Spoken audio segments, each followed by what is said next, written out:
This is my ROV underwater drone project I've been working on. And like they say, 2 steps forward, 1 step back. And so that's what's going on here. I have a dilemma. I need to connect 150 feet of cable to this, and I want to be able to disconnect it for storage.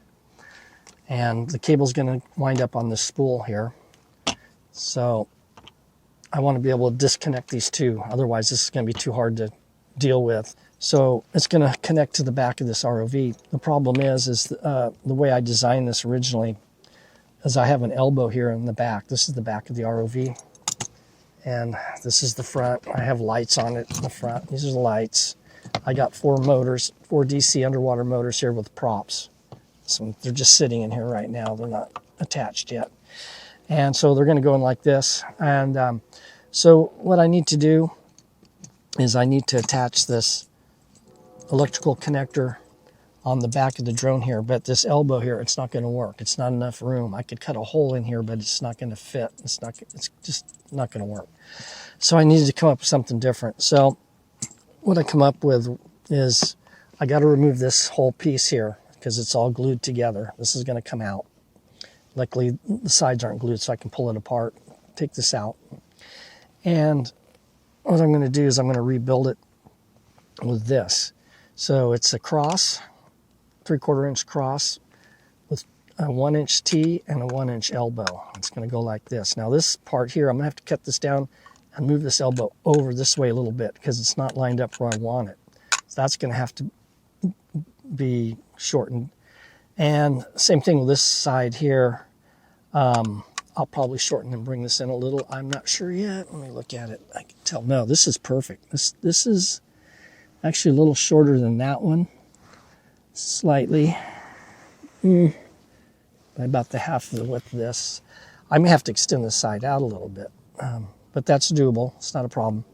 And then this connector is going to connect on the back. So like that. So that solves that problem to a point. The problem is I still have another problem.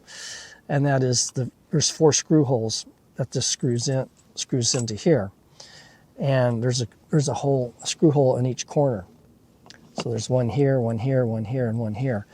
And unfortunately, the screw holes are too far out and they're on the outside of this tube. I wanted just to screw it and drill this and screw this into the back of this tube here. So I'm going to have to make this bigger. So I got this collar here and it fits over the top of this. Now it's kind of sloppy. It's not designed to go together like this. So I'm going to have to come up with a way to attach this and make it strong. And now once I attach this, and it's going to be, I'm just going to cut part of this off. And so I don't need this whole length. So it's just going to be a ring that's maybe the width of this. So it looks like maybe a 1/2 inch. So I just need to cut a 1/2 inch of this off that I'm going to use that 1/2 inch piece to go on the back here. And then with that, because this will be now bigger, now I have enough room for the screws to go in and something for them to screw into. So it's just, nothing's easy. It's always something. So anyway, that's where I'm at now. And so now I just got to go ahead. I'm going to take this piece out so I can kind of replicate it with this piece. Unfortunately, this is not as sleek as this design.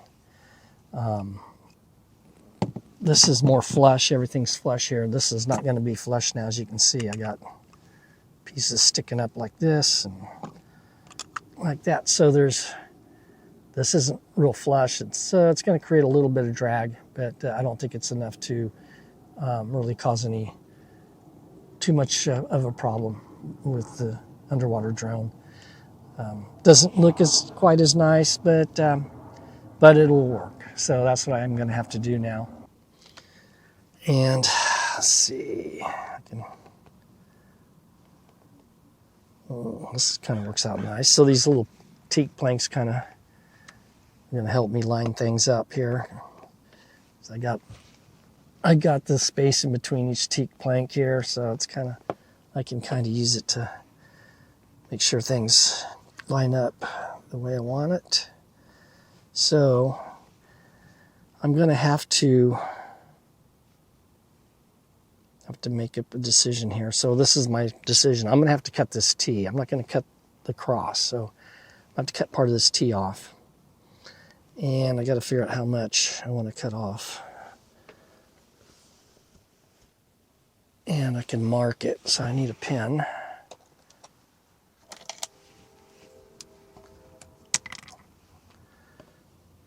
Okay, now I'm going to have to use my Dremel tool and cut this to shorten it down.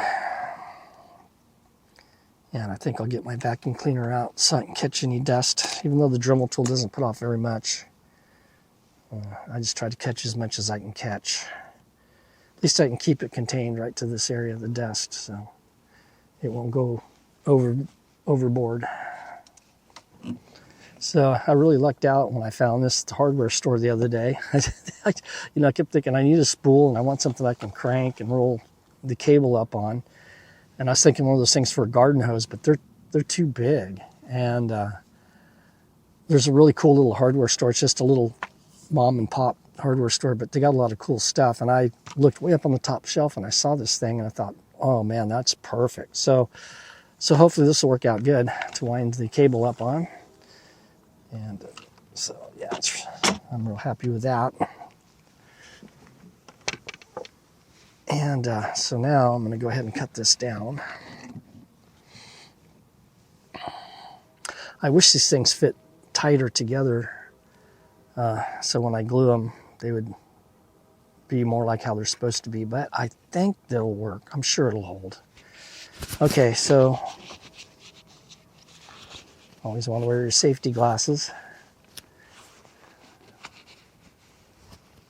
These are just cheap reading glasses, but they'll keep any stuff out of my eyes. But yeah, whenever using power tools, always protect your eyes and always protect your hearing if it's loud equipment. Last thing you want to do is damage your hearing. I damaged the hearing in my left ear, and I'm into music, and that's not good. So, and I have to live with it the rest of my life. I got tinnitus ringing in my ear. It's like a little kid screaming in my ear that never shuts up, and that's the rest of my life. There's nothing can be done about it. So it really sucks, but you know, just got to be careful. So I can set this aside and use that, and I need to cut this down. Okay, I have a mark on here, so I'm going to cut this off around here. Turn this noisy stuff on.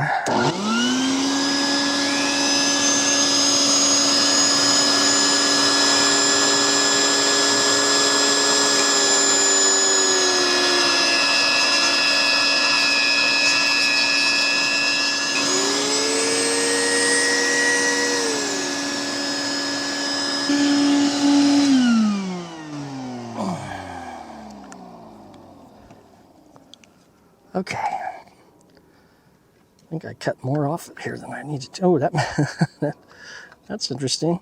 It's kind of melted now. It doesn't want to go on, which is kind of good. Or is it? Oh, you know what? Okay, there it goes. Oh, that fits good. Now that'll glue nice. Let's see if it lines up where I need it to. Okay, now it's still out a little bit too far. It looks like, yeah. So what I'm going to have to do is I'm going to have to cut some of this T off. So I'm going to have to do the same thing with the T. I need to move it. Let's see how far. Now that's going to glue nice. This one sticks out a little farther this way. It needs to be in line with this. This is perfectly where I want it. So I'm going to go ahead. I got to cut some of this cross off. That's all there is to it. So I got to figure out how much. Whenever you're cutting plastic, I probably should be wearing a respirator. I was pretty much holding my breath through that. I know I breathed some of this in. It's not good to breathe any of these microplastic particles into your lungs.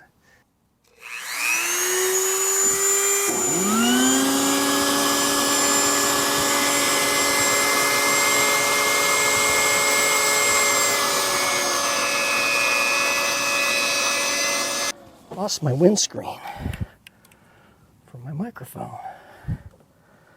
Crap. I think I might have sucked my windscreen into the vacuum. Yeah, I'm gonna have to do a little bit of sanding on it. Some 100 grit sandpaper here. I'm gonna use just to sand this down flat.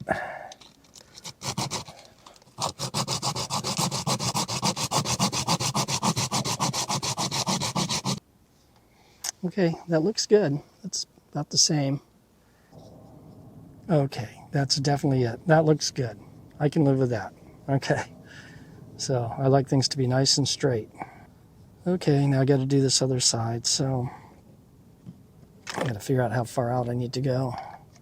So I want it to be pretty much the same as what I had. This is going to be the scary part. I'm going to try to glue this with PVC glue, and I'm sure it's going to be strong because PVC glue is really strong. Here comes the scary part. I can't screw this up. It's got to be perfect. And I got a lot of wiggle room here, which I don't like. The problem is this PVC glue dries really fast. And I mean, I only got like 2 or 3 seconds to work with it, and that's it. Okay, I'm just going to let that sit for a minute. Okay, I think I got it straight. Looks good. So, luckily I was able to move it. I had plenty of time to move it, so because it's on so loose, but the glue goes all the way around, so it should be pretty strong when it's finished drying. But I think I got it straight. That looks pretty good.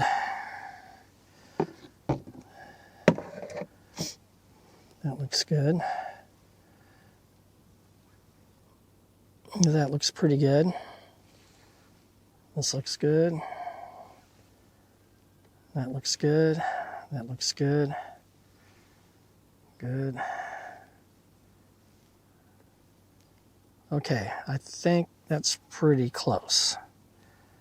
So what I need to do now is I need to cut a piece of this off so I can make this a little bigger in the back so the screws can go into something.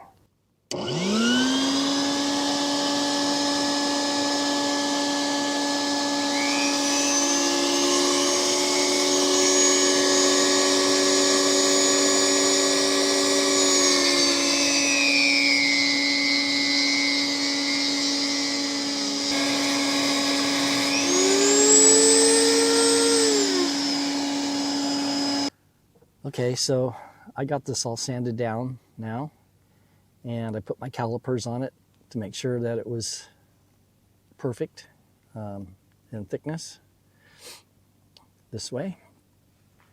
So now I just need to glue it on the back here. And so what I'm going to do, I'm going to use a Q-tip to put the glue on, because if I use the little brush thing that's in here, it'll put way too much on, it'll make a mess, and it's going to look bad. And then I'll have to clean it up. The thing about this glue is if I happen to spill any on here, get any on here, it literally starts to melt into the plastic. So even when I clean it off, it scars it. So so what I'm going to do is I'm just going to use a Q-tip and just put some on the ring itself. I'm not going to put any on this, because if I put any on this, it's going to squish out, and then you'll be able to see the glue around here. So, and I need to be able to hold this on, because this is a little bit too big really to go on here. So I'm going to put some of this blue masking tape on one side of this, on the back side. So when I put the glue in here, I'll slide this on, and the tape hopefully will hold it flush, so it'll be nice and flush with the back. So now I'll have enough area here to actually drill holes and put the screws in. That's going to hold this waterproof plug. So it'll screw in back here like that. So, and that should work good, looks like. So right now I just need to glue this. So I'm gonna go ahead and use my box again here so I don't spill any glue on my teak. Okay, so now I'm just gonna put some tape on the back of this. Okay, I think I'm gonna take some scissors and just cut around this. It'll kind of make it easier for me to see what I'm doing. Make sure I get this on straight, because I can't screw this up. Once the glue's on there, it's a done deal. So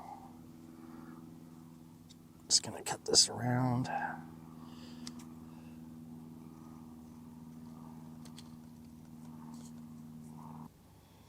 Okay, so now I'm just gonna put some glue in here and stick it on the back. I'm gonna put quite a bit of glue in here because there's a gap.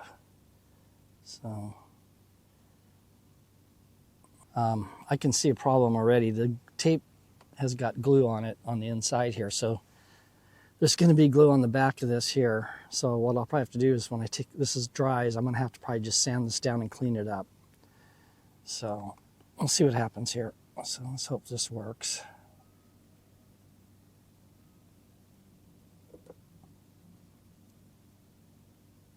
I'm going to kind of wiggle it around here a little bit, so make sure the glue gets on there good all the way around, and then just push it on, and the tape should hold it so it's flush. That looks good. I'm going to take something flat and kind of push against it. I'll just use my caliper box here. I'm just going to make sure it's flush. Okay, so now I'm just going to let that sit and dry. And hopefully, it looks good. I can see some glue, but it's kind of underneath the ring. So hopefully, just take a look before it starts to dry anymore, make sure. Yeah, I can see some glue, oops, but it's okay, it's not bad. Okay, so I'm just gonna let that dry now, and this part should be done. And then all I have to do next will be to run the wires here, because the wires aren't going to go like you see them here. They're going to run through the tube. So these wires here are going to I'm going to have to extend them because they're not long enough. They're going to have to run up this tube and then up through here and across through here and then out the back. So I can solder all of these motors to this connector on here, which I'm not looking forward to because I think there's like 16 pins here that I have to solder, and they're real close together, so it's kind of a pain. I hate soldering stuff that's real close together like that. It's easy to bridge solder across to the other side and short them out. Also, these pins are in plastic, and when you heat them up to solder them, you got to be careful not to overheat them because then you'll melt the plastic too. So it's a real challenge to solder stuff like this. It's a real pain. I hate it. So I'm just going to have to run the wires. So all these 4 motors, and this will be 8 wires, will be coming out of the back, and they got to be long enough that I can work with soldering them. So that's going to also be a problem. You know, you kind of want them as short as you can get them, but that's going to make it too hard to solder. So they're going to be pretty long, but that's okay because I can stuff the wires back in here. So that's it for now. And if you found this video to be helpful or entertaining, please like and subscribe.